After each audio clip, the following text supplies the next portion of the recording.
Hello, everybody. Hello, everybody. How are we doing? We're online at last. Robin's fixed his Ooh. gremlins. It's my kids. They fiddle with the computer and change stuff. You need to get on earlier.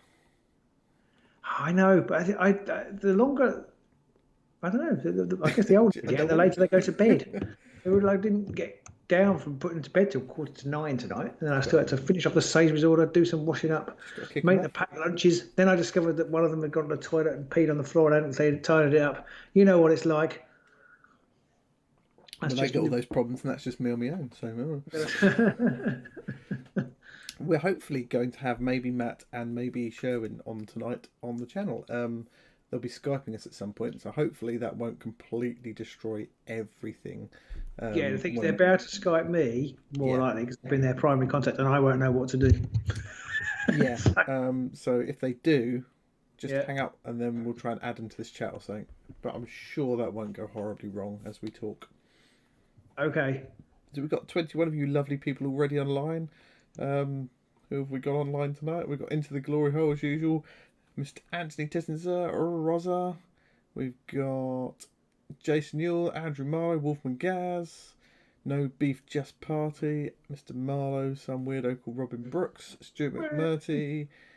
Jason Newell, Megaloz. Andrew Marlowe, I think I've said everyone. Lord Maiden.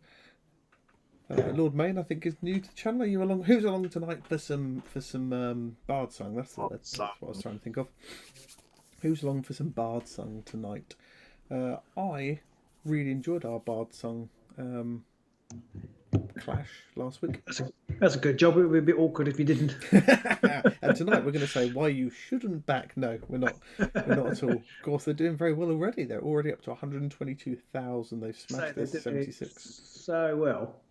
Yeah, I mean, I expected it to. I don't know, but I've also written a big long form review on Geek Dad, which I should have got Pete to put in the description below. I expected it to get done within, I think, hours, if not minutes. I don't think it was quite under an hour, but it did.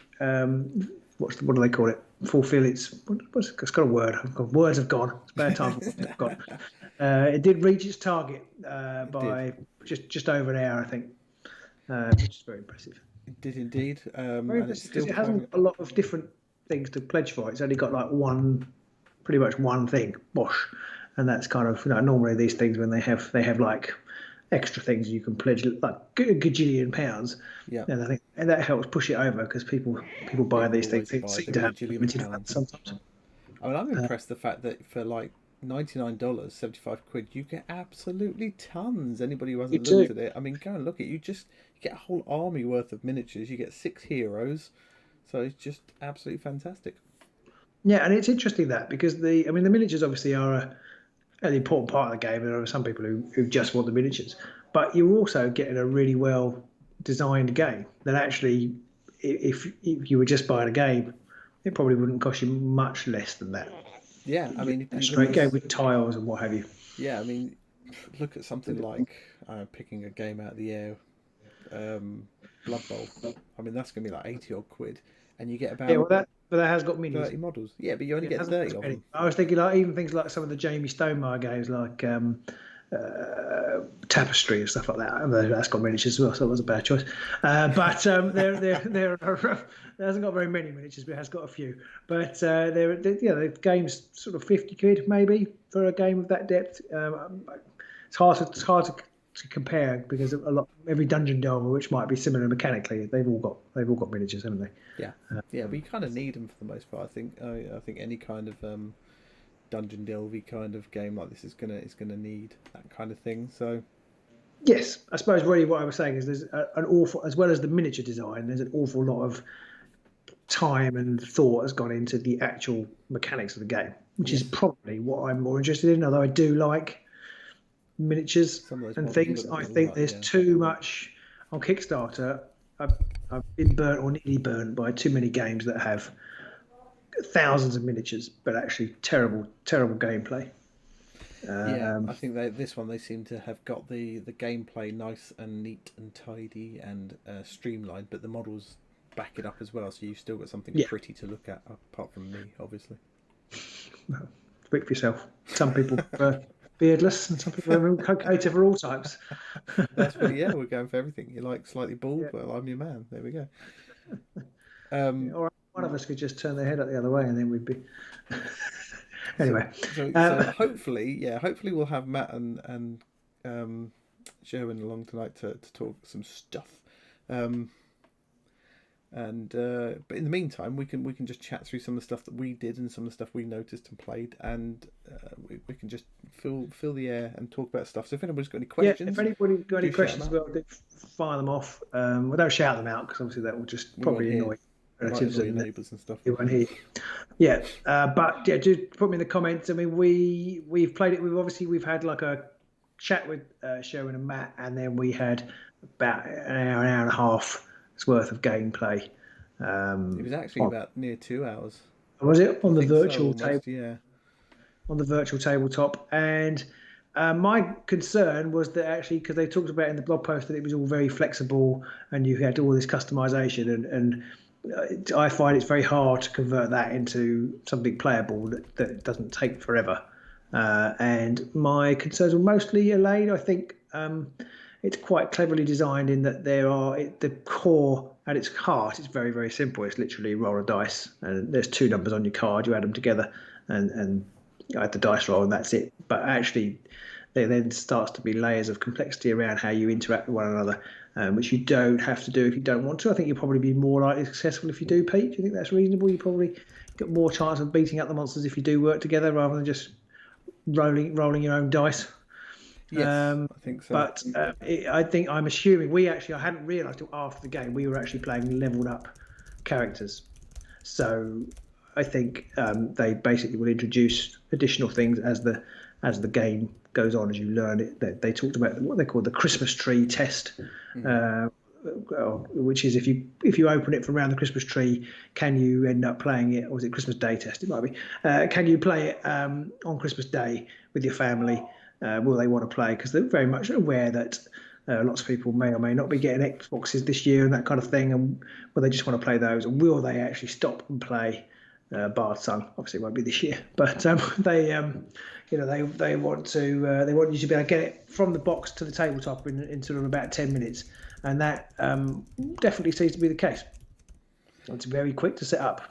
I'm just getting some messages from Matt at the moment, so hopefully we'll be able to add them in and we won't have complete chaos. So I think definitely one thing for me that really stood out was the Christmas test, as they've termed it, which was how quickly can you get it, like you say, from opening the box to playing a game, and supposedly you just literally lift things out and you can be playing in a very short period of time, which hopefully we'll actually get to test at some point on the channel. We'll actually get a box and be able to open it up and try that. You'll be able to see our terrible attempts at it as we go. But yes, so let's show you a few of the screenshots that I grabbed from when we were playing. Yeah. So this is the board area, and that big board in the middle is obviously going to be like a paper fold out area, and I'm assuming at some point they'll almost definitely do a neoprene version of that, and it's like a 3 foot by 3 foot area, and you kind of play along it.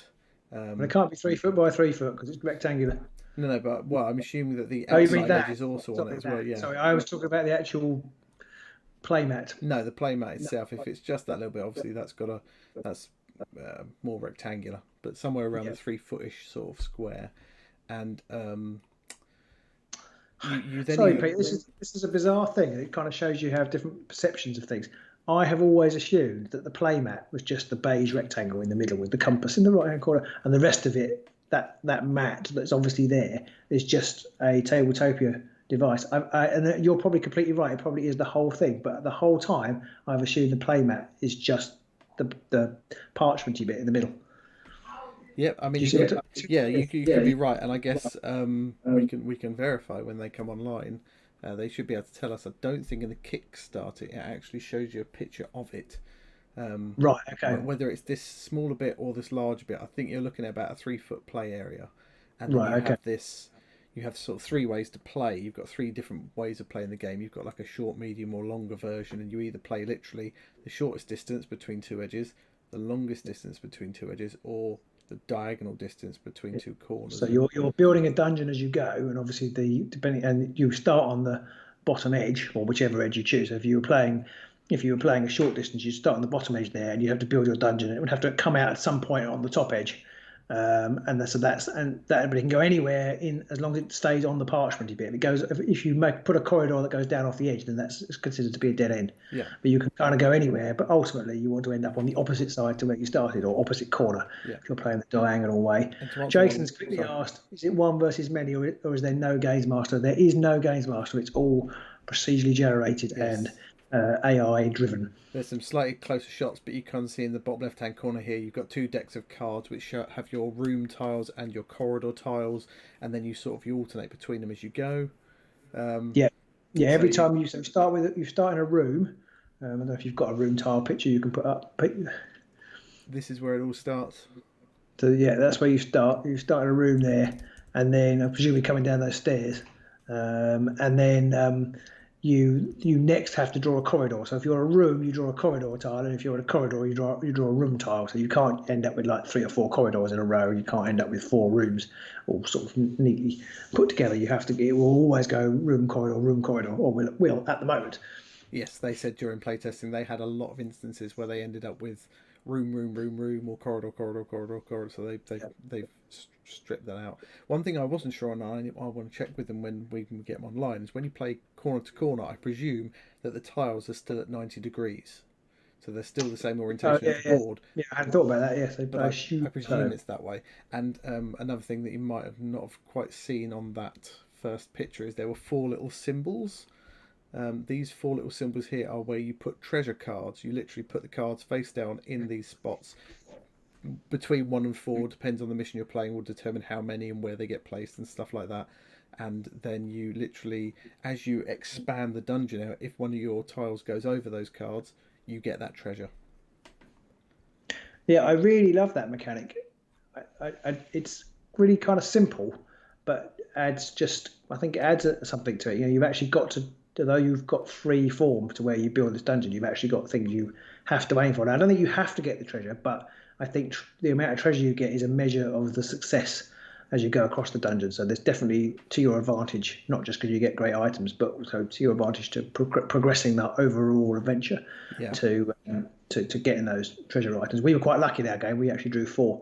But I can imagine if you only drew 1 and it was sort of off to one side that you didn't want to go to, that could be annoying. But and that plays into later on about how you can have multiple different levels and you'll go through multiple dungeons and you can decide, do you want to veer off to the side and go for that treasure, or do you just want to plough on through and get through the dungeon as quickly as possible? So whilst the start and the end of the dungeons are known, you know where you start and you know where you've got to get to, where you go during that process is a whole different question. And Stu has asked a question about will they consider releasing a tabletop simulator version or a tabletopia version. We did ask them that, and they basically said they haven't said yes to that. They haven't said no to that. They are very aware in this COVID world that we're now in, that might be something that they have to look into. So that's definitely on their list of things that they're thinking about at the minute. Yeah. So that was one of the first pictures I took, and then this is the room where it all begins. You'll start on these tiles, and one thing you notice is you can see these chalk outlines, and those determine your areas. So this has effectively 4 zones in this one square, and you will start on the stairs here. And when you move, you can move to any zones that are obviously adjacent to you. Yeah, and you can move a number of different, depending on what character you can move a number of different zones. So the rogue can move 3, and I think the others will move 2. Yeah. Which is interesting because I found interesting the rogue could move more, but it is quite bad to be separated, even just a little bit. it can get dicey. Yeah. Do not split the party, as they say. Yeah, you don't have to go too far to get into trouble. And these are all obviously doors, so you can go off any of these directions when you start your adventuring. So depending on where you can see the treasure cards behind in this picture. Depending on where the treasure cards are, might determine which way you might want to head. So Anonymous Jeff says, are there any boss areas that say lay down this selection of tiles? I don't think there is, but that is something we can ask them when they get online. I think a lot of it is quite procedural, but there might be stuff that they haven't shown yet. I think as you go through the adventures, my understanding is that they will add tiles to the game. So you might have different cards in the because you have a stack of cards that you draw.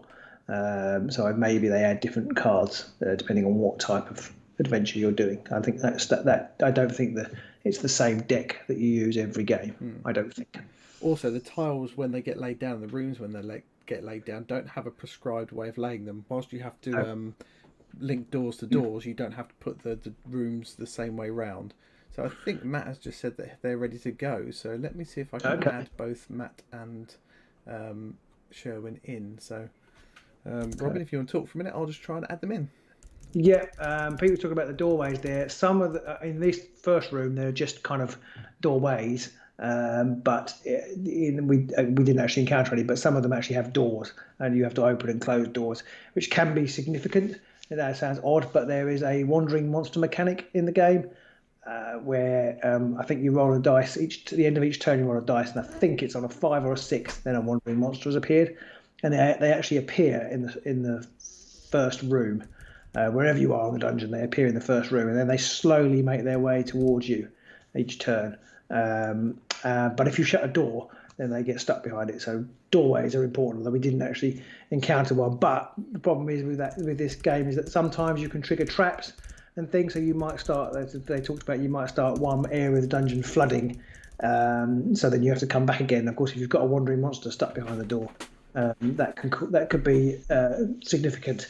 Wandering monsters are pain because they're quite big and tough, and some of the monsters in the game, the standard monsters in the game, actually generate treasure for you, which you need to count as success. But wandering monsters don't, so they're a horrible fight, possibly aiding something horrible, or aiding the guys you're already trying to kill, but you don't get any treasure for them. So that's a bit of a pain. Okay, any other questions here? Are there any bosses that say, oh no, you saw any answers. Is it zone to zone movement rather than squares? It's zone to zone. So on that picture that Pete's shown up there, you've got 4 zones, kind of like by the chalk lines. So you've got the one which is the stairs, and then there's 2 either side of it, and then 1 in front of it. So that's 4 zones. They're kind of octagonal tiles. There aren't significant other than just for decorative purposes. And I don't know whether they'll tighten this up. When the game we played, there wasn't a set number of fighters that could be in a zone, it was basically whatever you could cram in, which was a bit tricky on the simulator. Wherever you could get into the zone counted. It was kind of like almost as much as you could do, as much as you could get in, and there wasn't any hard and fast rule for it. So I would like to see that tightened up a little bit.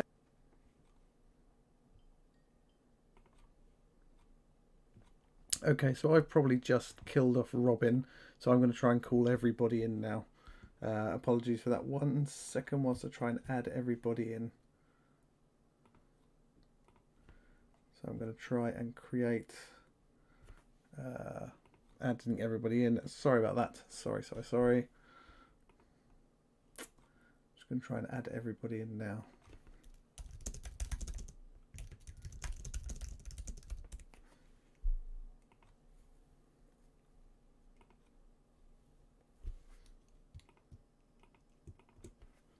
Please do talk amongst yourselves whilst I absolutely mess this up horrifically. This is what happens when you try and create these things on the fly.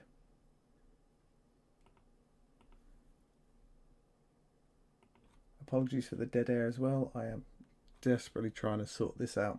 What is occurring? I'm trying to add all 3 of them into the same group so I can create a chat and call them in straight away. Unfortunately, this is proving a little bit more tricky than I had first anticipated. So everyone, please bear with me.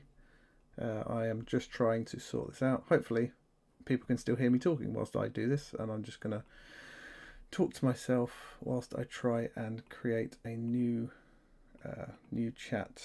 group chat. Here we go. Hopefully Robin is sitting there and is not at all wondering what is going on. Hopefully I am nearly there with this one.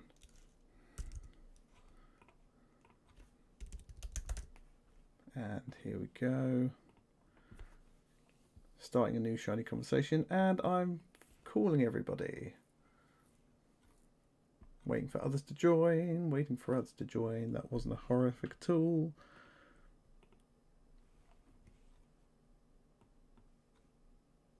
Hello. Sorry about that. I was just trying to get everybody in. I had to hang up. We're going live at the minute and it's all chaos and chaos and chaos. So thank you all. Robin to join us now. Robin being the last one in, obviously. Anyone who's not going to join is like, no, I don't want to. I don't want to join now. I don't want to play ball. Yeah. Exactly. So I'm just going to go. So we have literally just... We were just chatting about some of the boards and we had some questions which we were trying to answer a little bit. And hopefully now you guys have turned up, you'll be able to help us answer some more of the questions.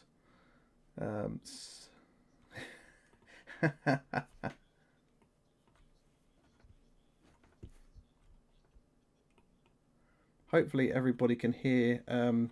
Everyone can only hear me. Why is it always the way that these things never work properly? This is what I hadn't realised you dropped me. I thought you dropped out. So I've been trying to hold the fort for about 5 minutes, and then I realised Robin's nobody talking to can actually himself. hear me. So I've explained all sorts of things about the game to myself. Well, you get the right answers that way. Well, that's true. So Sherwin and Matt. Sherwin, can you say hello? Hello. Okay, and Matt, can you say hello too? Hello. Hello. Hopefully everybody can now hear us talking. Hopefully not everybody's left the chat. And Hear everyone. Says they can hear everyone. that was, apologies for that one. That's the most stress I've ever been under in my life. So I never want to experience that moment ever again. Is all I can say. So I haven't got you guys on screen at the minute, but I have got you. Everyone can hear you, so that's awesome. So I can see if I can add you in a minute if we want to tempt fate. But for now, hopefully you can see my feed, so you can see us chatting. And if I do this, you can see some of the board tiles that we sort of grabbed some pictures of before. Yep. So apologies to everyone who was waiting, and thank you for bearing with me on that one. We are back in the room now, literally and figuratively. So welcome Matt and Sherwin and thank you for joining us. Hi guys, no, thanks for having us. Yes, our pleasure. I see, Matt, that you've blinged out your office even more since we last spoke. That's I mean, Yeah, I was busy over the weekend. I've managed to fill the firewall now with my bookshelf, and I've started moving my miniature collection onto there. So I have earned 1 million brownie points with my missus because all of my stuff is now in this man cave. I've got to go through the. Do you know what? Quite wonderful experience of actually going through and sorting through the stuff that I really want to keep and some of the stuff that I'm perhaps not as fussed about. But I'm discovering books that I haven't read for years and little models and games that I haven't seen for donkey's years because they've been hidden somewhere in the house. So I'm having a bit of a fun time, sort of just checking out old stuff. Really, it's quite good. Awesome. So we jumped in and we started to give a brief summary of the game and how we found it. We complained a lot about the fact that the dice seemed very skewed for us, and we didn't like that. Dice, Joe. We did have a few questions already pop up that we tried to answer, and one was around the board itself, which was the size of the board. Someone asked with the layout, this layout here, and Robin and I actually took different things from it as well. The board that you're going to get, well, not the board, but the sheet that you get that you can unravel, is that going to be this entire sort of area with the bit underneath, or is it going to be like the scroll-like area alone? It's the entire area. Yeah, the entire area, as Sherwin says. So what we're likely to do during the course of the final stages of development is refine the artwork. What we want to make sure is that, to tie in with that desire to make this game as quick and easy to play as it possibly can be, we'll look to make sure we're reserving space for things like where your fate tokens can go, and various other bits and pieces. It's all very self-explanatory how you set it up, but it will be the full dashboard and the play mat itself. And top tip, probably a spoiler. I don't know if we do spoilers on Kickstarters, or is it just on mini games that I can ruin things? Matt, I think you drop spoilers wherever you go. It's just. Matt's going to be double-sided, and on the other side is going to be a large arena that we use for our boss fights. So we don't need nearly as much kind of paraphernalia for that. So we can have a lot more room to kind of do the boss fights with. And Sherwin and I were finalising some cards into the Tabletopia build today. So hopefully we'll be pinging you to see if you guys fancy having a little game of a boss fight at some point in time in the next week or so. Oh yes. Sounds good to me. So we've had a couple of questions that were asked around how it scales, and do the challenges scale to the number of and the levels of the players and things like that. We did have somebody ask about whether we had whether you would have a set format of tiles displayed when you're up against a boss, but I think you've kind of already answered that one now with that little cheeky little tidbit there. So Yeah.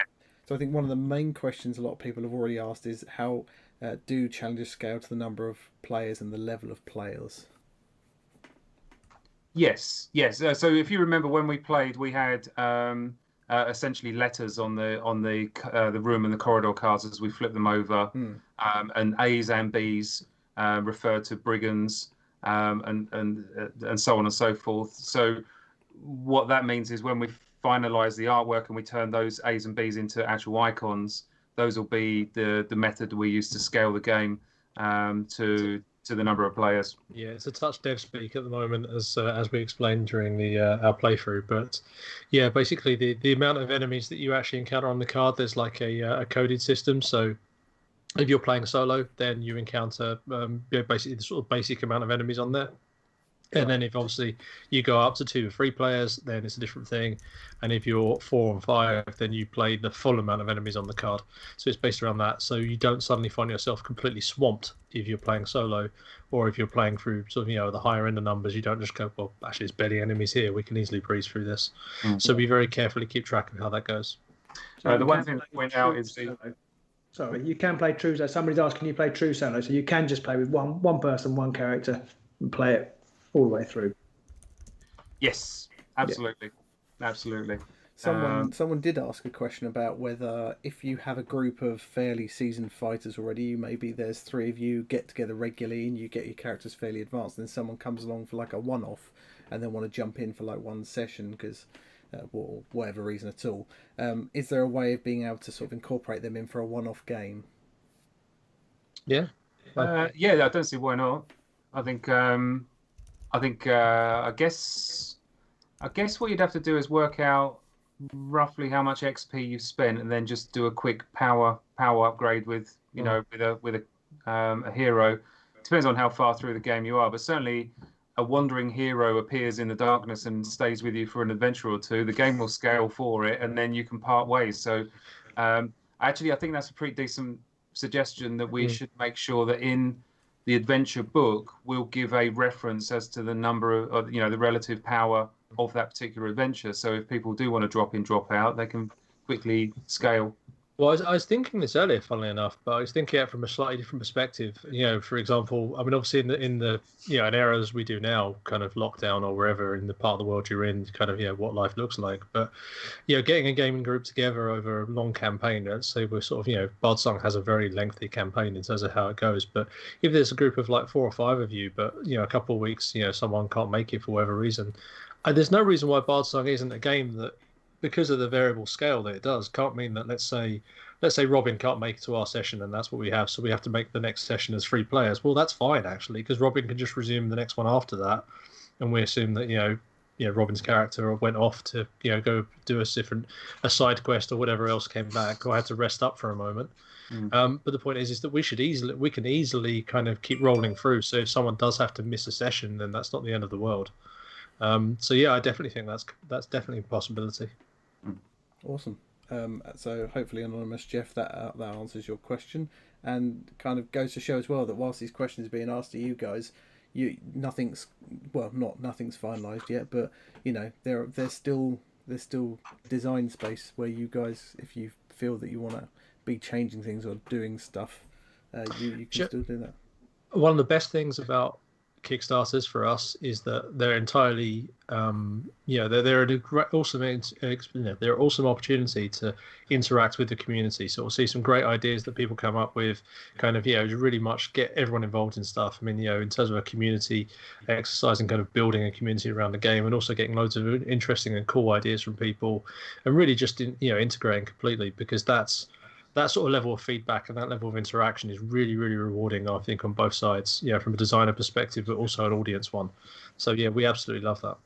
I think if you're a company that uses Kickstarter purely as a pre-order system, I think you're missing out on a huge amount of value in what, interacting and building a community and engaging with them and listening to what they have to say, because every single game we've made, we've left that little bit of design space at the end for exactly that purpose. And every single product that we've released and have worked, and we're terribly proud of, I can point to things that were sourced from chatting to the community and ideas that came from other people. So I think design is such a fascinating discipline anyway. But what's so fascinating about it is good ideas can come from anywhere. And if you don't listen to what people are saying, you run the risk of going back to the same well over and over again.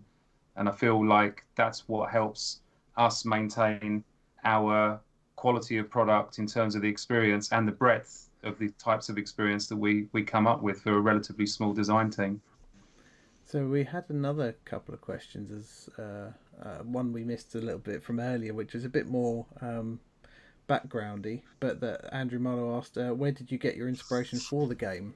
So, I mean, did you have a particular inspiration for it, or did you just know that you wanted to create some kind of dungeon crawler, or did you have something where you thought you were playing a game and you thought this would be great, but only if you did this?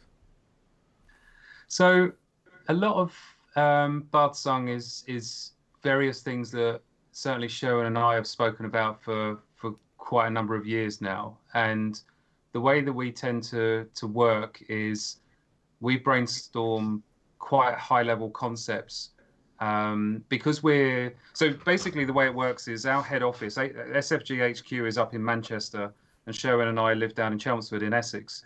And so when we're pre-corona, would travel up to Manchester maybe a couple of times a month to go and see all the production team and the development team and everything like that.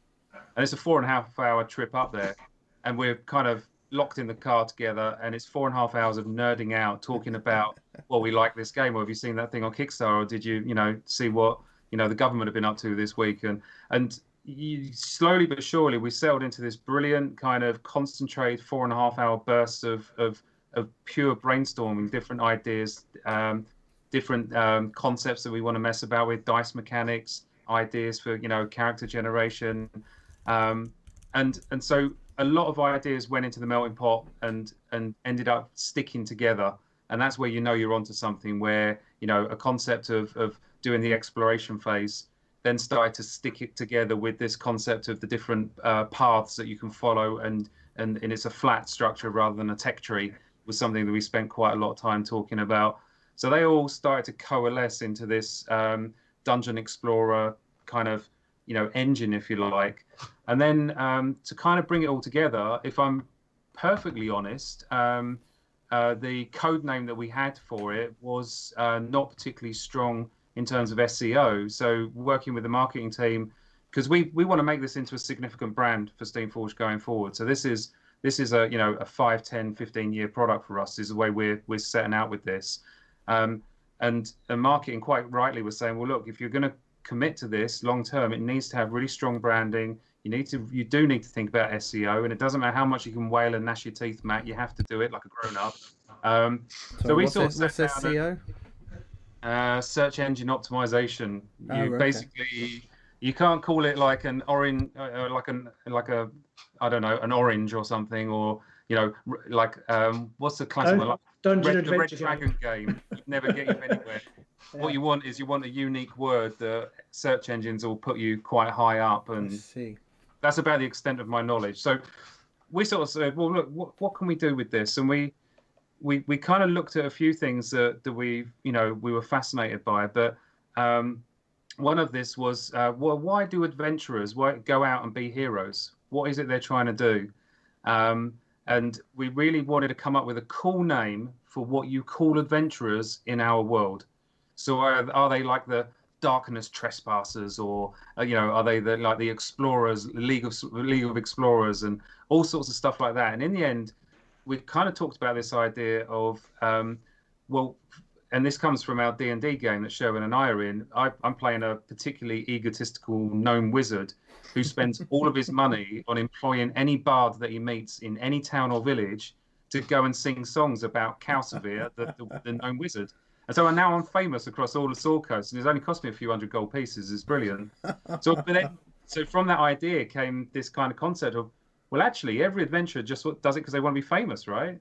So they do it because they want to be sung about by the bards, and then we flipped it on his head. That was the accolade that bards bestowed on heroes who had really made it. So you're striving to become Bardsung. So that's pretty much the full kind of ecosystem of where the idea came from and how it started to sort of squish together. It's not. We operate a fairly open-ended, iterative, creative process, which is a lot of really long words that sound terribly intelligent, but they're not. Basically, we don't know where we start on our process, but we don't feel beholden to starting in one fixed place. We know that we need to go round the roundabout multiple times. So as long as we go past every exit at least a couple of times before we depart, we know we've covered every base. It must take you forever to get to Manchester if you have to go around every roundabout 2 or 3 times. Yeah. In the rain. I drive. Yeah. We have to go around every roundabout in the rain and talking about how wonderfully sunny it is up there every time. I think all that's the most interesting thing you said in that, all that, which was lots of interesting things, but I think the fact that you see this as a 5, 10, 15-year project, because for me, it feels like it can scale and scale and scale. Yeah. And you could have new races it's and dungeons really nice to know that you've got a vision for it beyond the original Kickstarter, to know that the adventures are going to keep coming, because I think there's nothing worse than having a really good system that then dries up. Well, I think with sorry, Matt. You go, mate. I was going to say, I think as we've demonstrated, if I look at you, for example, at Resident Evil 2 and then Resident Evil 3, one of the things that we've always looked to do is, as soon as we finish any game that we're working on, I guarantee this from a point, as soon as I sort of, okay, finally done, design's over, development's over, into production, go. I never finish any project and sort of sit there and go, do you know what? That was fantastic. Couldn't have made it any better. Already, by the time we get to that, there's always something in the back of your head that's going, next time you could perhaps do this a little bit better, or you could do this, or this could be an idea that's worth exploring, or whatever else. It's that understanding you should never rest on your laurels. You should always keep pushing to achieve more and try and be better and sort of generally get further and further along. And I think one of the things that we definitely did with something like Resident Evil, for example, is we went, okay, so we've got an amazing core engine that everyone really, really likes, which is our survival horror engine. We want to build on that for our next thing. And that's where we started looking at the open world engine that we went into RE3, and we started layering narrative events and that sort of stuff. And I think the same is very much true of what we will do with Bardsung, in the sense that Bardsung for us is the brand. The game is the Legend of the Ancient Forge. Bardsung is the brand that will go forward. And, let's say the next one is, Steamforged Adventures with the Agents of Sigmar, for example, is the second title. Sounds brilliant. So it's winning, right? Yeah, I think that's a backer that will win. Exactly. And you might have to change Sigmar.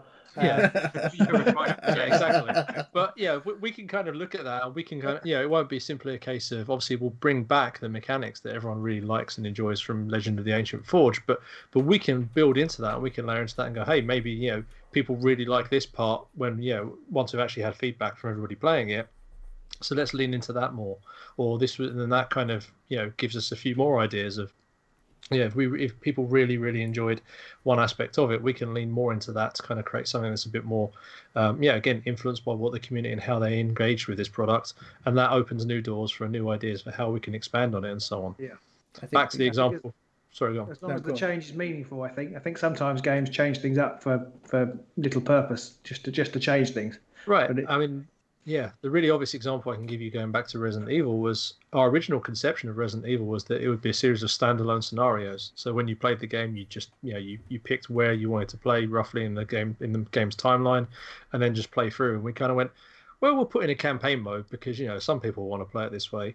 And then I actually did a survey after the game had been out for a year and said, okay, everybody, totally not making another Resident Evil game. And kind of said, yeah, so how do you integrate with this?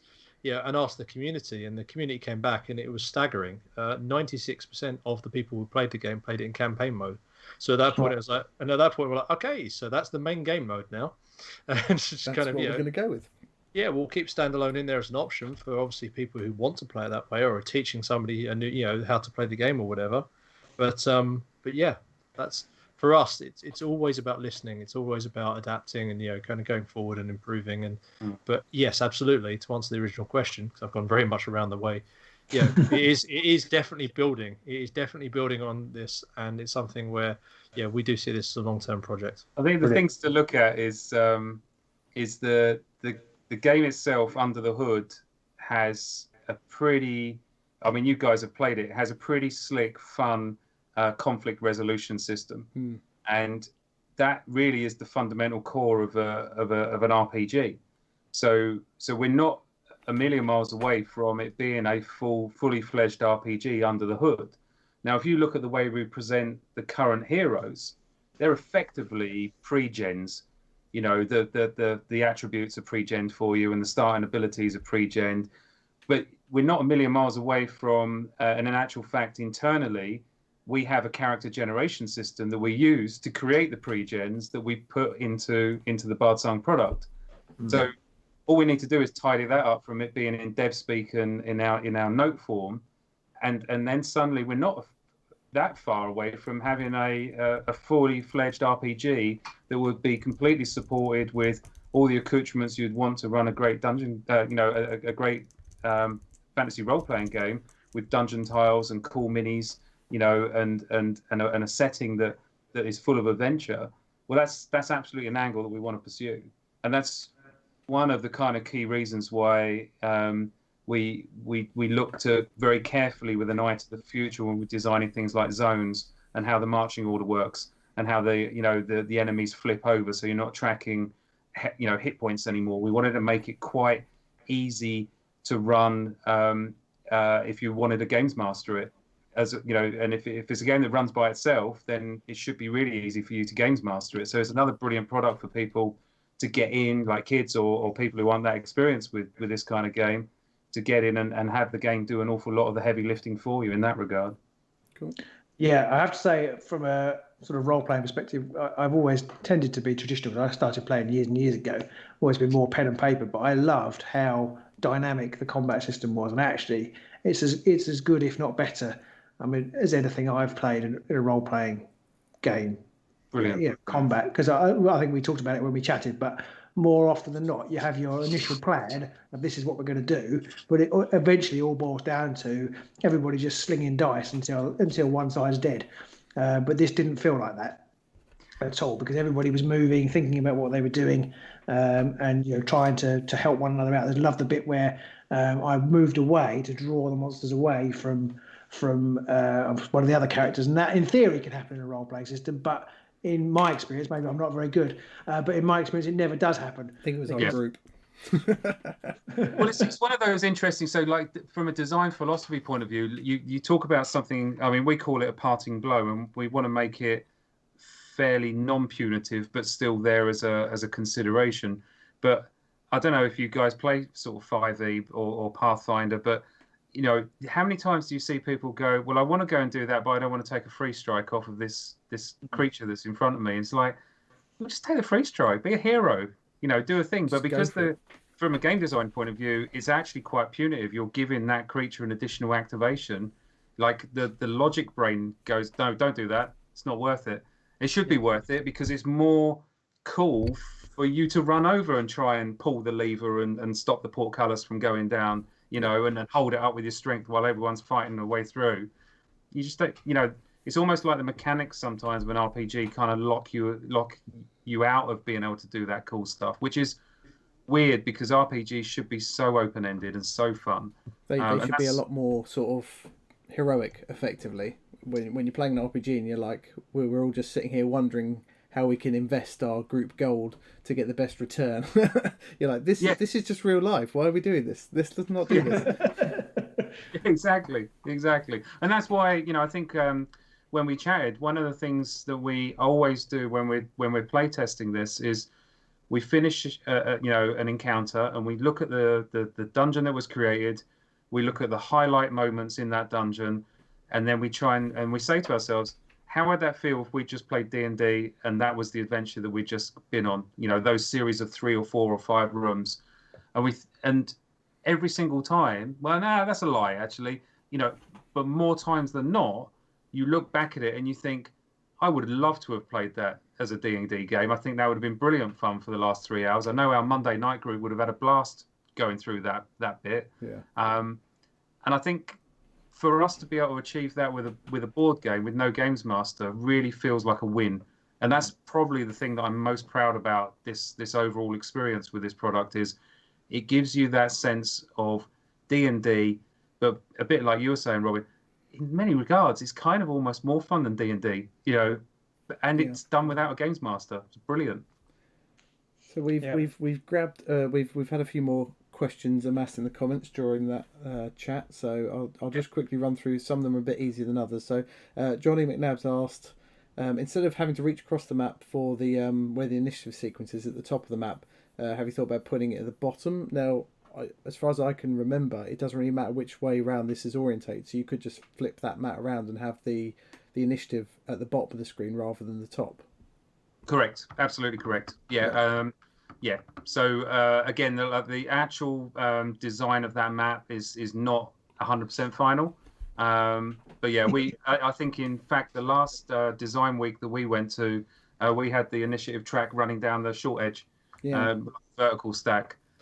So it really doesn't matter wherever suits you and how you kind of sit around your kitchen table. So when we play games around at my place, if there's only 4 of us, we tend to sort of cluster around one end of the table.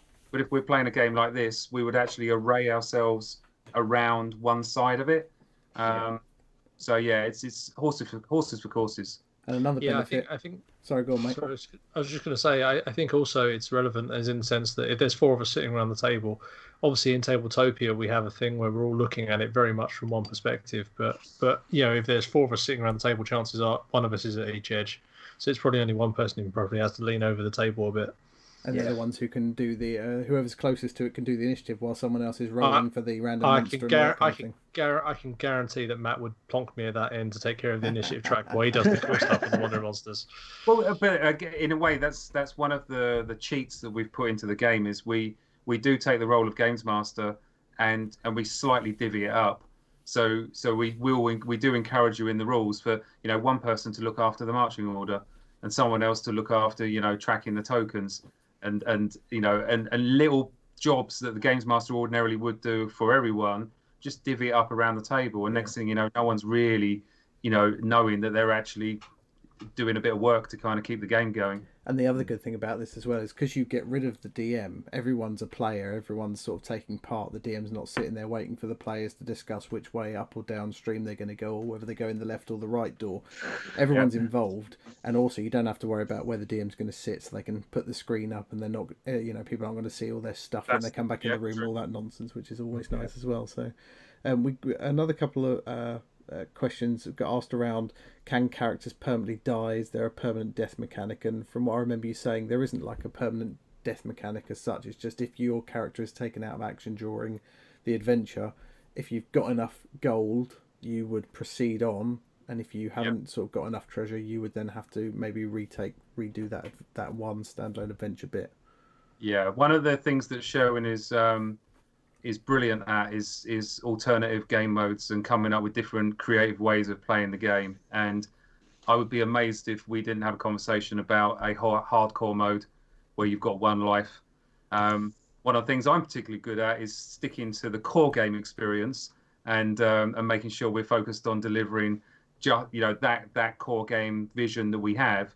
And that's where we get this wonderful creative tension where we can address things like people who would want to play this in more of a hardcore mode versus people who want that failing, screaming each other across the room. Well, actually, inside of a car on a 4-hour journey to Manchester. I am very much enjoying the delicate way you put that, Matt. As a side note, it wouldn't be hardcore mode; it would be Ian Livingston mode. Livingston mode, yeah. And I don't think Ian would begrudge me saying that either. So, Can you be injured?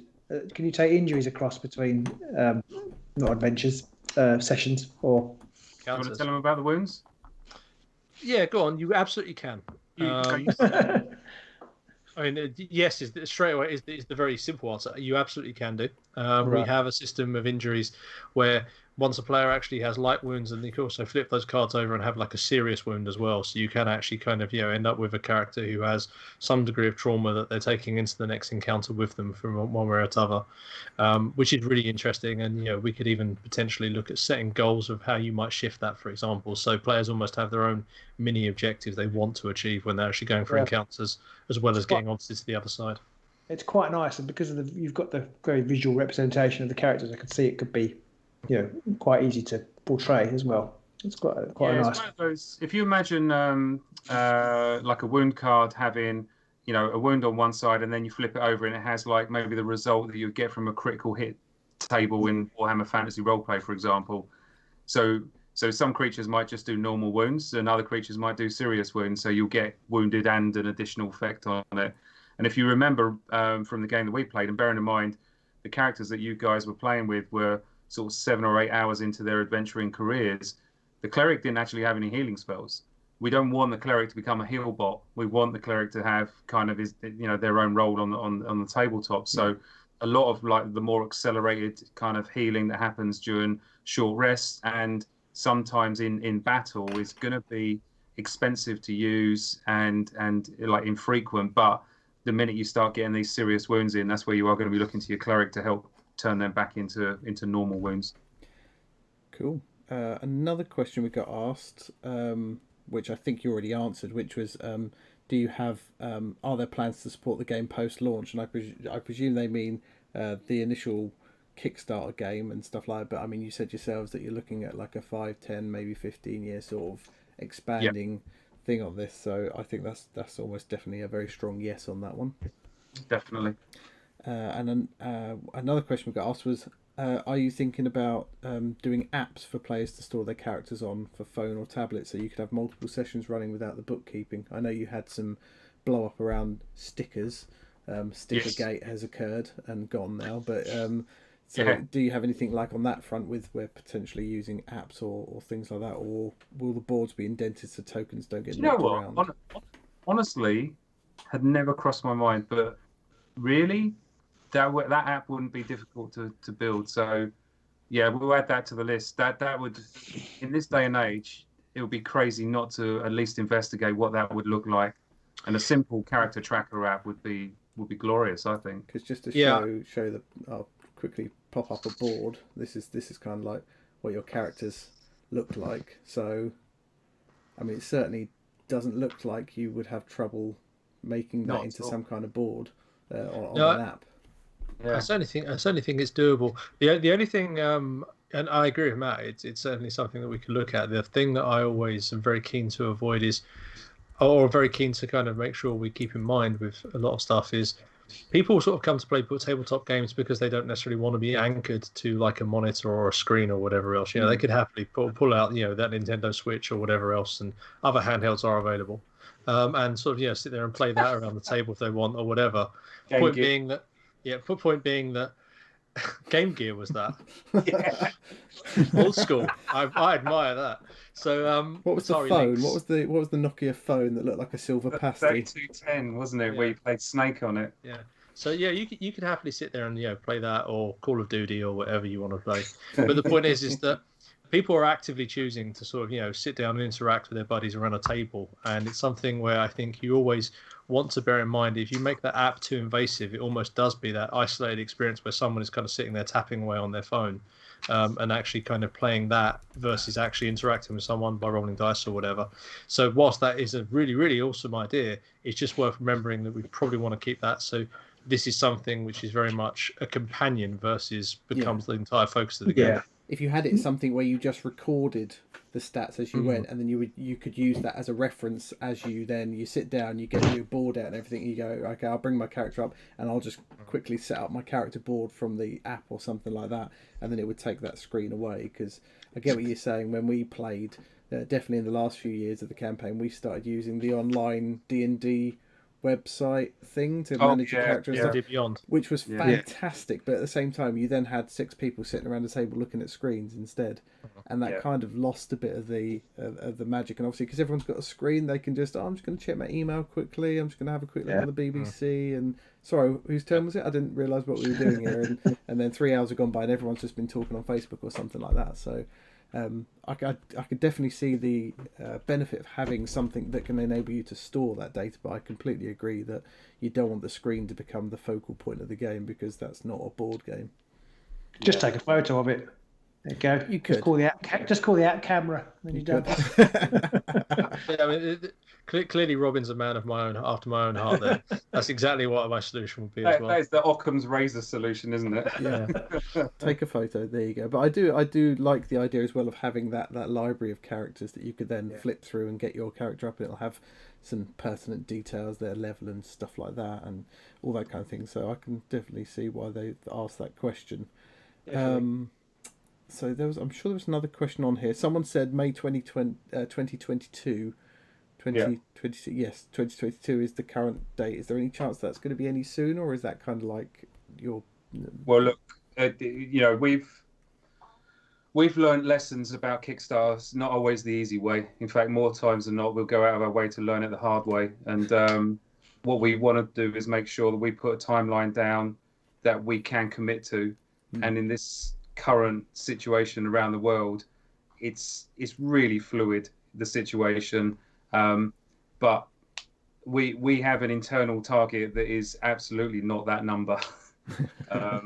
So we need to see how the world starts freeing up a little bit, and also making sure that we need to get our full team back safe and sound, and start ramping things up. But we'll, because this is our IP, because we have absolute control over the communications, where before, with other products that we do, sometimes we're a little bit more constrained. We can be absolutely transparent about how things are progressing, making sure people know where we are every step of the way. Because, as a 20-year veteran project manager, it would offend me almost as much to deliver it early as it would to deliver it late. I like to deliver it like Gandalf, precisely when I mean to. So yeah, we'll keep everyone posted. We're just managing expectations, and 22 does sound like a terribly long distance away, but we're in November, so we're practically through 2020. So yeah, it's an 18-month cycle, which realistically for a game of this size is not unreasonable. Yeah, especially the complexity of some of the stuff, and just the sheer production alone and the models and stuff like that it's just a lot to get done. So I can definitely see why that's the case. Now, I was just trying to flick through. So when we start, we were looking at the board. We haven't got any more questions pop up at the minute. So, I mean, if we get any more pop up, we'll shout them out. So I snatched some screenshots from our game, and I've got our game mostly edited. So I'm hoping to get that up on YouTube in the next couple of days, so people can watch our attempts at getting through that dungeon. Nice. Sorry, rolling over 7. Yeah. I am glad that you've got that recorded, because I couldn't actually tell people without video proof that you rolled so badly. That's actually an achievement. We've got hundreds and hundreds of videos on our channel which show how terrible Pete is at rolling. Oh, it's well documented. I'm world renowned for absolutely horrific dice. So yeah. I mean this very sincerely from the very bottom of my heart. Please never go to Vegas. I've been twice now. I didn't lose the shirt on my back, but I didn't exactly win big either. So I didn't lose the shirt on my back, but I went in topless. So that's probably why. Yeah, they can't take it that way. We do have a question from Johnny McNabb. He's asked it twice, so he obviously wants an answer. But I suspect you may not know it, because I think it's a fluid situation. He says, will player boards be indented so that tokens won't get knocked around? Well, I know as of this afternoon, it was possibly going to be stickers on the player board. So I'm guessing you don't necessarily know the answer to that question yet.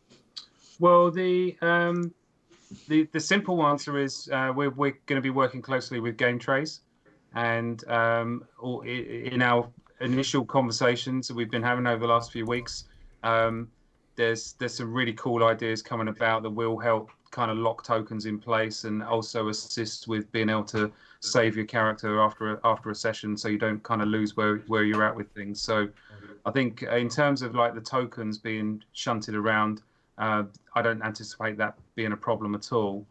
With regard to the sticker gate, there's a pretty simple solution with that, which is just using a different side of the card. So if you've upgraded an ability, you just flip it over to the upgraded version. If you upgrade it again, you just take a new version of that ability out of the deck.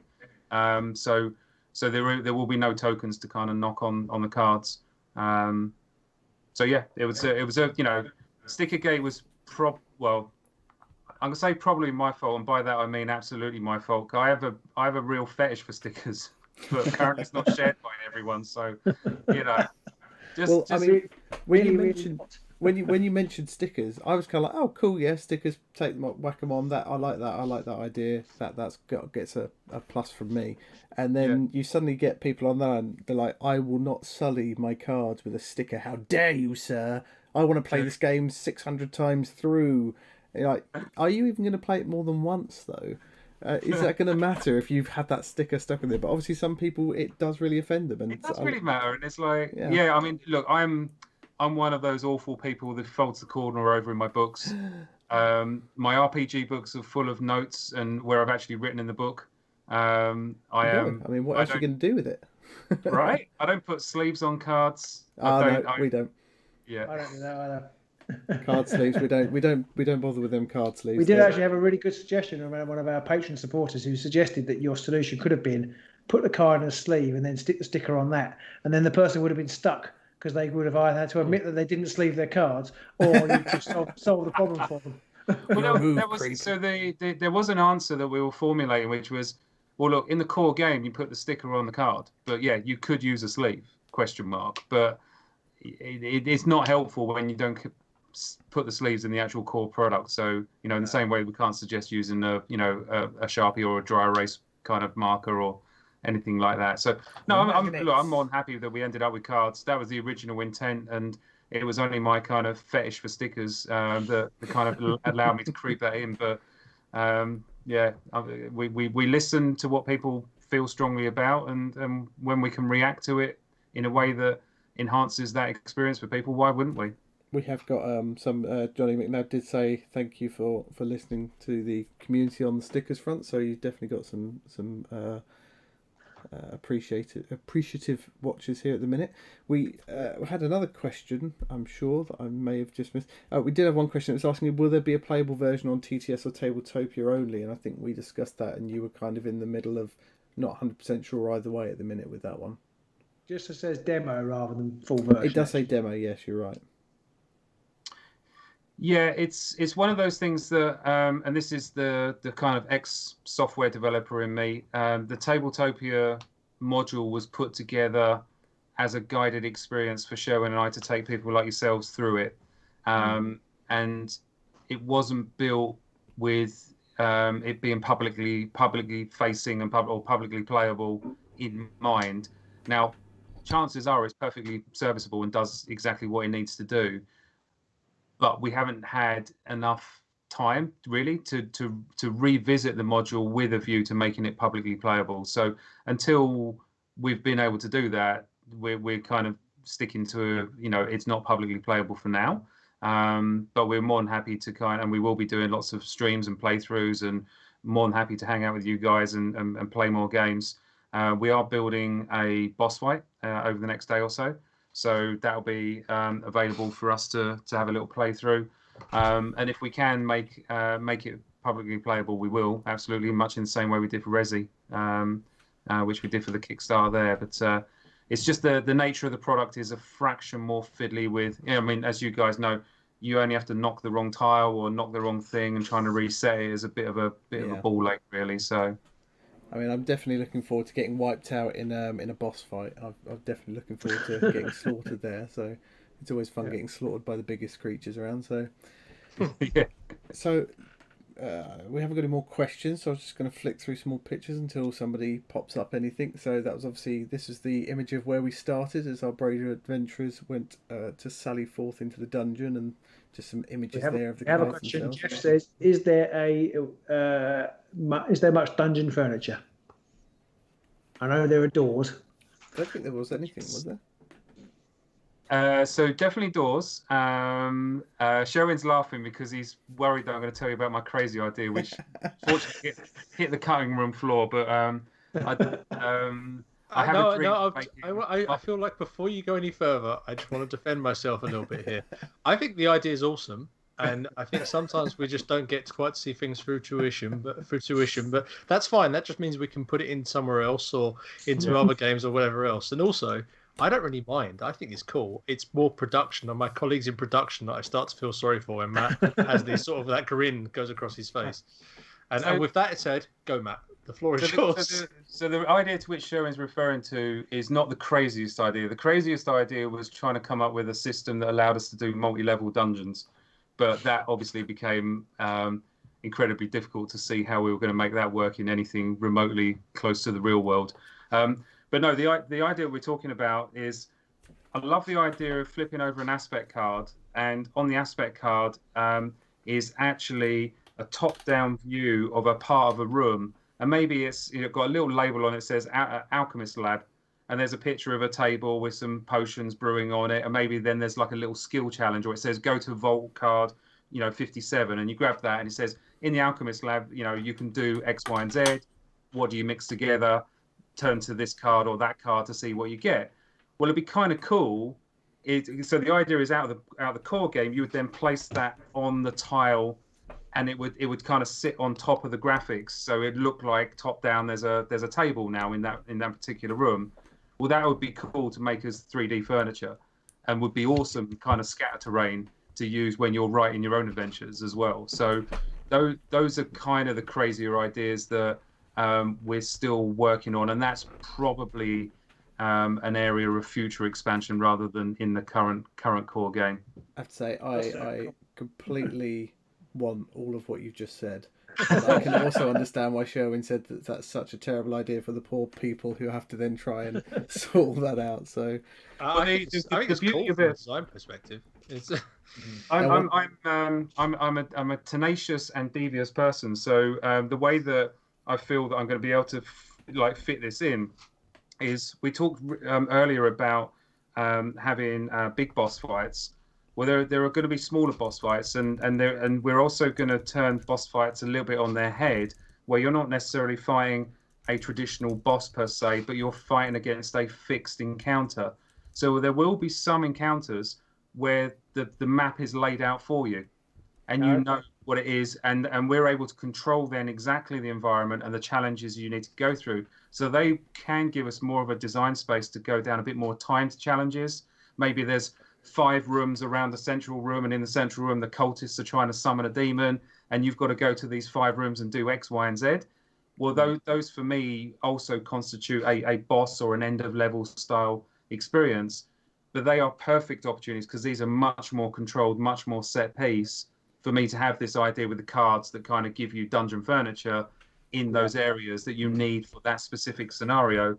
And then if we are able to translate into a 3D space, then and people show an interest in that, then that's definitely a good angle to go down. Someone that dovetails quite nicely with a comment we had right at the beginning before you were on, which was, is it always going to be randomly generated? Because they were concerned that it might get a bit samey if you're always drawing cards to see what happens. So that kind of answers that question indirectly as well. Well, the thing that changes it, so realistically, you want the core game loop to be relatively similar throughout the game, because once you've learned it, you don't have to relearn a new game every time you play a different scenario. The way we keep it different is the challenges change, and the bad guys that you're coming against change, and the combinations in which they interact with the aspect cards changes. And so each adventure will feel fresh because of the flora and the fauna that's inside the dungeon. The exploration side of it will be something that you will just get used to. And I mean, Sherwin and I and the rest of the dev team, we've probably played this game, over 100 times now. and it doesn't get old piecing together a dungeon and working your way around and trying to get all the lost treasures out in the darkness and things like that. So for me, that exploration mechanic is quite enjoyable, and and remains enjoyable. And if we change the flora and the fauna and the scenery inside the actual dungeon itself to keep the challenge fresh, well, then the game doesn't get old at all. One thing you mentioned when you were saying when you turn over one of the tiles and you turn over a card, I can't remember what the term was for the card, but one thing we hadn't mentioned yet is when you turn over those corridors or those room tiles, is you turn over other cards as well, and that could either present things like a trap or a wandering, an ambush, or various other events, either traps or challenges or stuff like that could also occur. So that also helps keep it a lot sort of more varied when you've got a lot more different things. You might one time go into a room and there's absolutely nothing wrong with it, and another time you might go into a room and all the creatures in there have got poison weapons and stuff like that, and that keeps the variety going as well. One other question we had asked was, is there a haunt mechanic like in Betrayal at House on the Hill or Dead of Winter? Now I presume that would be the wandering monster in this kind of scenario. Yeah, almost certainly. So the wandering monsters can get, they predominantly get triggered through the dice check that you do at the end of each round. But there are other ways for them to kind of trigger in, and there are other ways for us to modulate their behaviors. But ostensibly that's our mechanic that helps, create a sense of the unknown and creates a sense of sort of forward pressure on the game. Chivvy them along and stuff. And there was also the thing that when you take rests to heal, that also costs you gold. So so rough kind of not necessarily rough maths, but an easy way of explaining it, and it's much like when you play D&D, that especially at low level, if you go down into the basement of the innkeeper to take out his giant rats and he's just paying you 50 gold pieces, if you have to burn through one healing potion, you're breaking even. If you have to burn through two, then you're actually better off staying in the pub and drinking than you are taking on the stupid adventure. So it's a similar kind of economy where if you go into this dungeon and do one rest, you're probably going to you are going to come out ahead in terms of gold and things like that. But if you end up taking two rests, you're getting close to break-even country. If you take three rests because you had a hard time of it, chances are you're actually going to be down on treasure by the time you get out of that particular encounter. And then there are other ways that we encourage you to spend your gold as well. So one of the mechanics that we probably ought to have used but didn't use was you can slam a door shut and use your adventuring gear to basically pitten the door shut.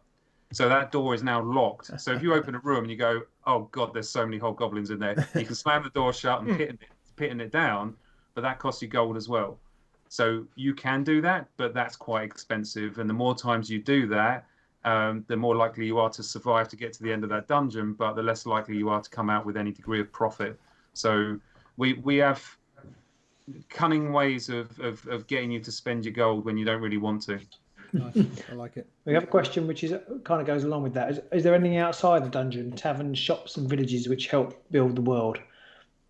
Not in the context of the core game. There is going to be, as we talked about, expanding this into a deeper RPG experience. Certainly want to be talking to people about how the contents of that core box can kind of act as a really good gateway into that kind of experience. And of course, that's when we'll start looking to codify how you interact with the wider world.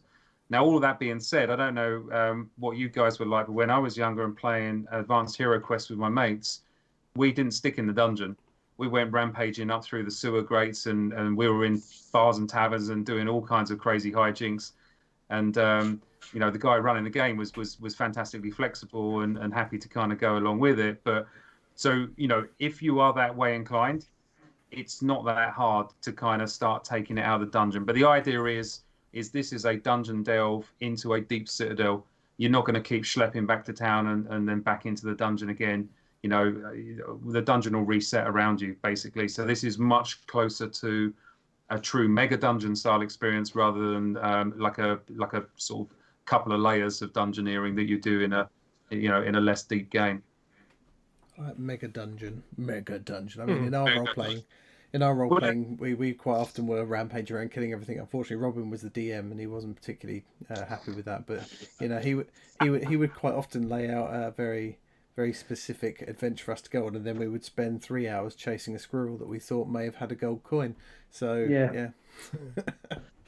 Nuance was entirely lost on them. Yeah, as was character names. Wasted. As with character names, you didn't dare give a character a name, because the minute you gave them a name, they were important. Even if it was just a barman that you just set up just to give us the mission that was actually the important bit. Yeah. Or you just immediately give it a double entendre, whatever name you picked as well. I think we've talked about that before. Yeah, one of the sorry, go on, Robin. I was going to say, I was just checking whether there are any other questions here. I feel like I saw one, but I think that they kind of answered it. Somebody else has said, will there be any thoughts on outdoor settings and ruins so they can travel to the dungeons? So it's kind of like, well, one day. They did say in expansion, so it does sound like that will come as the universe expands. And somebody actually, might be the same person, has asked, will there be pets or minions that will fight with us? The centaur miniature has a bird, he says.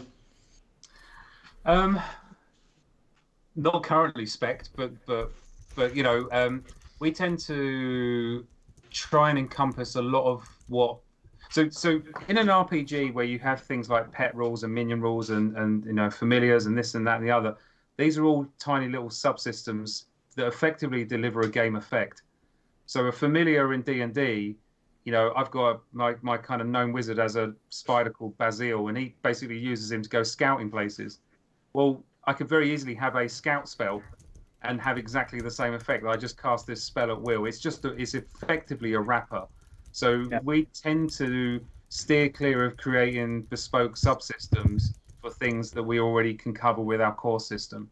So with Gladestrider and his hawk, I would imagine that, actually I know, so I'm not even pretending to imagine, that he's got abilities that are hawk related, where he is using that hawk to do things. Right. So that's how we would do it. So is there space for us to add a future, subsystem where you can add a pet to your character? Absolutely, there is. Is that currently in our plans? Not right now. I think it's also. Sorry, I was say, I think also exactly as Matt was kind of hinting at there, it's always worth thinking about why it is you want to add anything, or qualitatively what you're adding by adding a miniature or adding a token or whatever else to a model to actually sort of get a result. If you can effectively create the the effect of that hawk flying out and hitting somebody, or scouting out what's around the corner or whatever else without having to have a token that you're moving up and down the table, then that token really has to justify why it exists on the board. And sometimes that can just create such an extra level of complexity just for the sake of having it, when you could elegantly do it without it. I think is always worth mentioning as well. Yeah, I mean, taking that aspect that you said, where you can have things which can represent the animal in question without it having to be a completely separate play piece and stuff like that, and its own separate little subset of rules. Is, I think in Underworlds, one of the characters had a hawk that you could use to attack people. It was just a standard attack with a longer range on it, and I like that idea that you can have the hawk. The guy's got it. He can use that to make ranged attacks maybe, or do other stuff, but you don't have to go into that whole sub-universe of pets and controlling pets and all that kind of hassle that could come around. I think as gamers we kind of want all the cool stuff without necessarily thinking about it. Actually, it's a nightmare to administer. Yeah. Yeah, I think quite often when people say, "Can you do this? Can we have that?" To go back to the question of when you have to ask yourself, "Why do you want that?" The answer is nearly always because it'd be cool. But then when you get into it, 99% of the time, people don't actually want the hassle of having to deal with that. So it's like, I like the idea, but not the actual implementation or the actual. I think rule of cool definitely works in some cases, but again, it's always a careful thing to weigh against your complexity points for what you're trying to achieve with your game. And if it pulls too far towards that just for the sake of being cool, then you've definitely just at that point you have to go, you know what, this is really awesome, but cutting room floor. Yeah. That's that's literally every brainstorm ever, which is, it always starts with, wouldn't it be cool if ... and every brainstorm ends with, Yeah, but it's the right thing to do is X, Y, and Z. It always ends with no. and hence we Sometimes the answer we has come got to back, be no. and hence we come back to furniture. Yes. Well, someone said you hardcore mode. could sort that much easier by just having stickers, so you can do that. That'll be easy on that one. Right. Someone said you could use stickers instead. So, Furniture. so we had another question, which was, do you think there'll be any way of getting any of the models in advance? Because some of our patrons, some of the people on the channel and stuff, they are definitely mostly sold by the models or the idea of painting the models, and they're wondering if there's any chance of them getting any of that in advance so they can play with fully painted pieces, as it were. Well, realistically, the models need to be made, and that's that has a tooling timeline and a production timeline and all the other kind of R&D testing we need to do to make sure the molds behave correctly. So not anytime soon is the answer. So realistically, the minute the models are ready to send out early, the rest of the game would be, because the models are the critical path through the project. So we would just get them out the door. So the minute the models are done is pretty much when the game is ready to go out the door. And just as a side note on that, while we've been on this call, we've actually unlocked or shown off now the Swift Claw. Cool. Speaking of miniatures, so yeah, you're perhaps it's worth having a check out because that's an amazing model. I think our sculpted team Swift Claw is a very draconic looking martial artist. Yeah. Cool. I'm also afraid that I've already named the centaur Tony. As far as I'm concerned, he's Tony the Pony. So Tony the Pony. I mean, as long as you didn't name the Hawk, because that's where the magic apparently is. okay, that's right there. I was just going to call him Is there Emu. any good/neutral/evil character interaction planned when Hero Line is expanded? Some teams that wouldn't work together. Somebody else has a similar question: whether they can ally with the dungeon. Yeah. Can you betray your party and align with the monsters? What you do in the comfort of your own home is entirely the other. I'm We remembering. like our heroes to be heroic. Well, speak for yourself. I remember very clearly a Gen Con D&D game where we got all the way to the end, and the rest of the party was spending so long trying to defeat the end boss, as it were, and I just kind of got bored of it and just changed sides and helped the end boss finish them all off. For the sake of Right, but no, so tell the full. So I created this kind of. I'm quite a big fan of moral dilemmas. So there was this large kind of.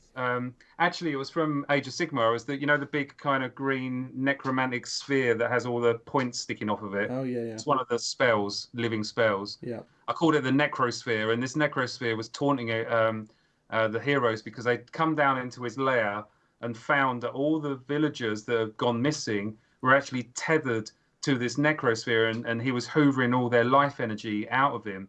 So they're like, right, we're going to have to deal with this. This is a massively bad, evil necrosphere of death. So they started hitting him, and every time they hit him, he would then absorb the life force of one of the villagers who would go, oh, me life, and fall over dead, and he would heal everything. So they're like, how do we deal with this? So Sherwin's character's like, well, we start killing the villagers, and then that way he can't heal himself.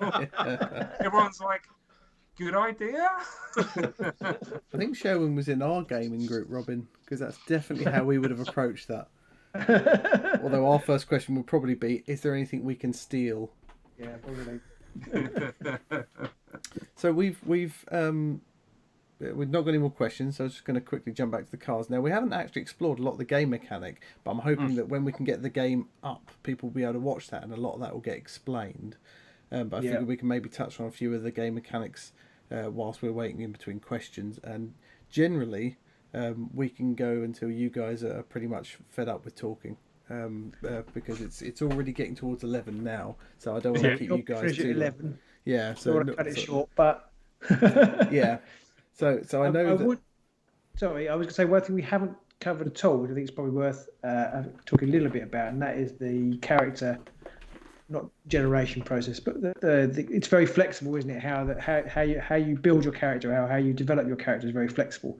So I don't know if you just want to talk about that a little bit, just to give people a flavour of how that's going to unfold.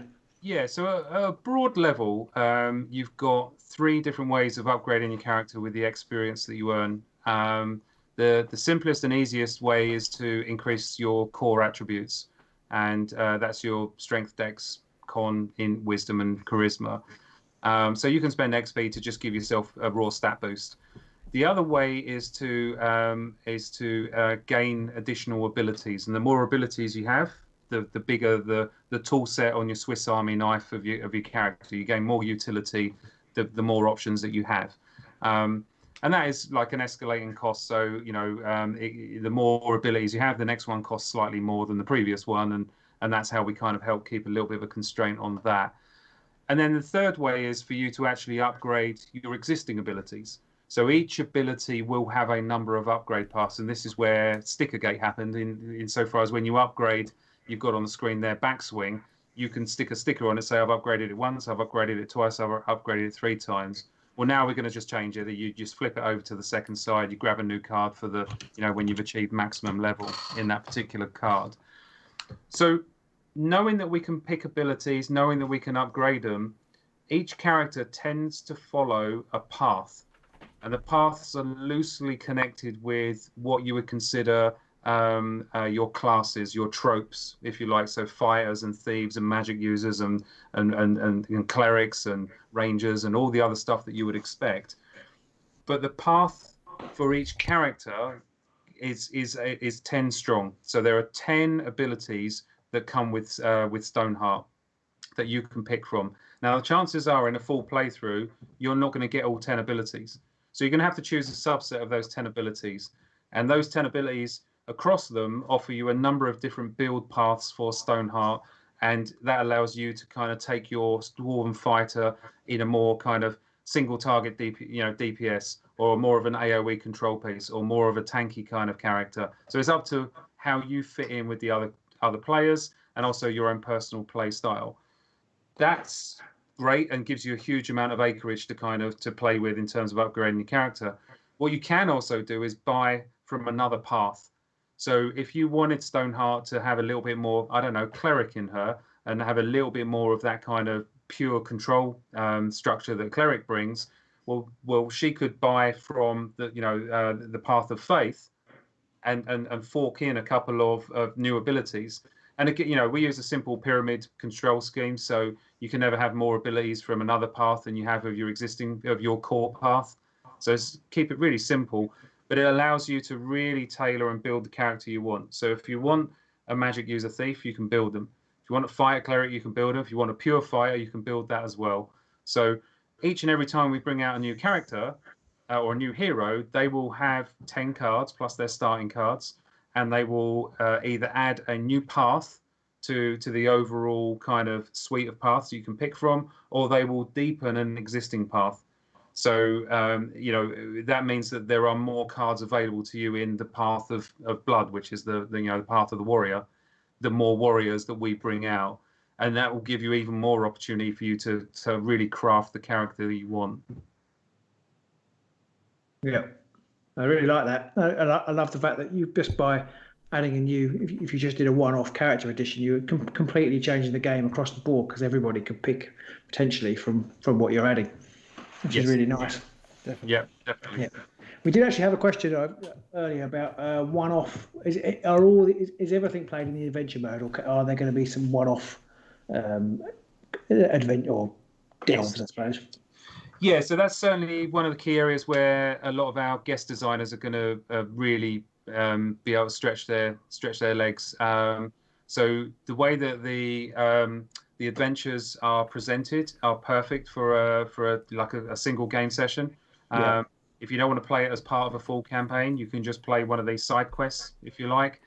What we are looking to do is to make sure that the side quests are self-contained, but also may have information in them or something of interest, or like a callback to the main campaign. So if you are playing side quests as part of your main campaign experience, it will enrich that experience. If you're playing side quests just purely as one-offs or one-shots, like we all do when we go to conventions and stuff, well, that kind of detail may or may not resonate with you, but you'll still have a great experience and a great adventure to kind of play through. Right, and you've got some really strong writing team writing some of this stuff for you. Yeah, no, really happy with those, and I think Sherwin's been working pretty round the clock for the last few days just getting a few more people over the line who are gagging to be announced, and we can't wait to sort of tell you. So we've got a really strong, really varied lineup of a lot of different designers, and that was one of the things that we wanted to do with, how you design adventures for this should be really easy and focus really on the narrative experience. And the more we've shown people, the more excited they've got about, the opportunities they see with it. So, yeah, do you foresee the opportunity for players to sort of generate content and have a community of player-generated content? 100%. Exactly. The system is very, very robust, and I think as players get to know the game and the cards and so on, the content a bit better, they'll definitely be able to kind of fold in, their own kind of events and stuff, and really start to make things feel like they're actually creating their own stuff with the aid of the theatre of the mind to really build up their own adventures, their own ideas, and even use it as a soft platform for even, if you wanted to play an RPG system or whatever else, you've got an awesome platform here to do it with as well. So it's a really, really good onboarding tool. I'm super excited about it. I'm even more excited about it now than I was on Friday when we last spoke. Yeah, well, that means we're doing our job right. Definitely. I do think, given the time, we'll give it 5 minutes for anybody to shout any last questions before we call it a night. Because I mean, you've just said you guys are being busy and working like mad, so we don't want to keep you up. So you must have had a crazy day. Look, one of the best and the worst things about what we do for a living is how much we love it. And it is very, very easy to kind of forget that both Sherwin and I have been at our desks since about 7:30, 8 o'clock this morning.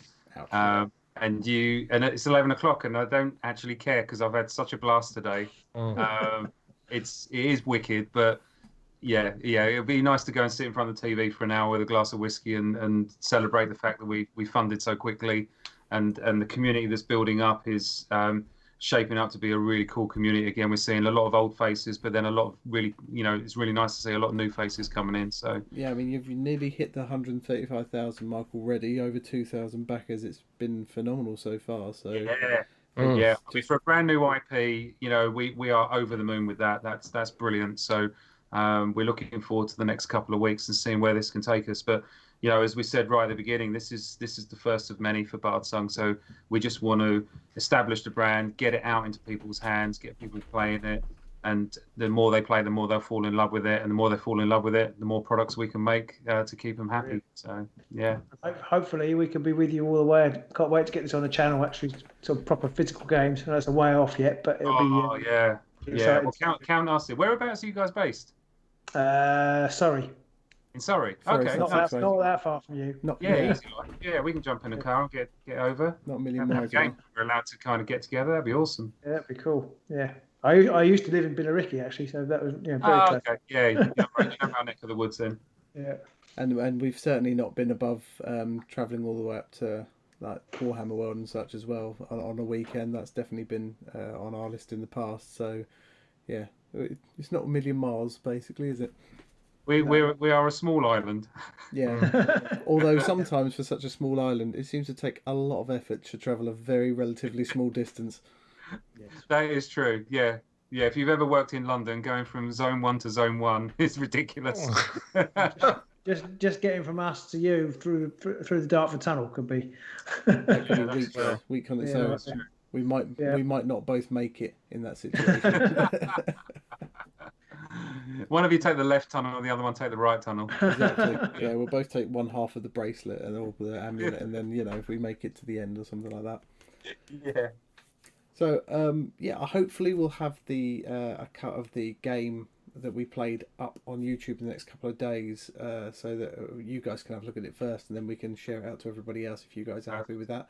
And then that'll give a lot more of an idea of the mechanics of the game and how it all plays, because I think frankly we can talk about it loads, but when people can see it in action, that really does show how simple and how effective that game is. And I think the more people who can see it played, the more people are going to want to buy it, because I think it was an absolutely fantastic game. Brilliant. And we'll try and get you guys down for a boss fight at some point in time in the next few days or so. We can that sounds good. Could be good if you could go outside in the snow and roll your dice like Rocky Balboa for a little bit, though, because that will be a bit of a gauntlet for you otherwise. We need like a little dice training montage. Yeah.